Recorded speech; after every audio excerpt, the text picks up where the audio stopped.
Here in Delhi, the story is all around us. You can see it, you can smell it, but apparently you can't do anything about it. We're talking about air pollution. Let's look at the numbers first. Delhi's AQI a short while ago was 417. AQI is the air quality index. It should ideally be below 100. In Delhi, it was 417. That's the average for the entire national capital. And the mornings appear to be the worst. At 7 a.m. today, the AQI was at 562. So Delhi's levels were more than 5 times higher than the recommended levels. And this affects everyone who lives and works here. Let me tell you what happened at the Supreme Court today. In the middle of the hearing, the topic of pollution came up. And here's what a judge said. I'm quoting. Situation is very, very serious. Why are you all appearing here? We have the virtual hearing facility. Please avail it. This pollution will cause permanent damage. That's how bad it is. The Supreme Court judges are asking lawyers to appear online. They fear that this pollution will cause permanent damage, and they're not wrong. This problem is not a once-in-a-lifetime issue. If you live in Delhi, you experience it every year. Imagine what that does to your lungs. It doesn't just cause cough or shortness of breath. It weakens your lungs internally. Here's how it works. Your lungs have hair-like structures called cilia.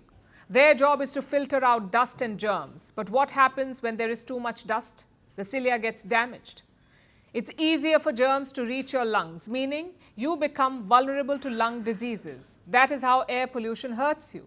Beyond the lungs, it can affect your skin, it can affect your hormones, your fertility, your bones, your hair. Studies say Delhi's air could cut your lifespan by almost 10 years. But don't think you're safer elsewhere.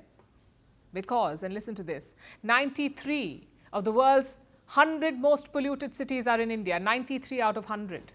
In India. 70 out of the 75 most polluted cities in the world are also in India. Clearly, this is a pattern. Yes, Delhi is the worst, but other Indian cities are not far behind, and it shows in the health data too.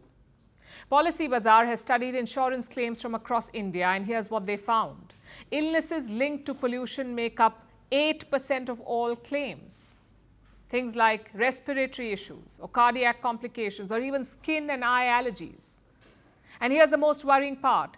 Children make up almost half of all pollution-linked claims. This is important to note.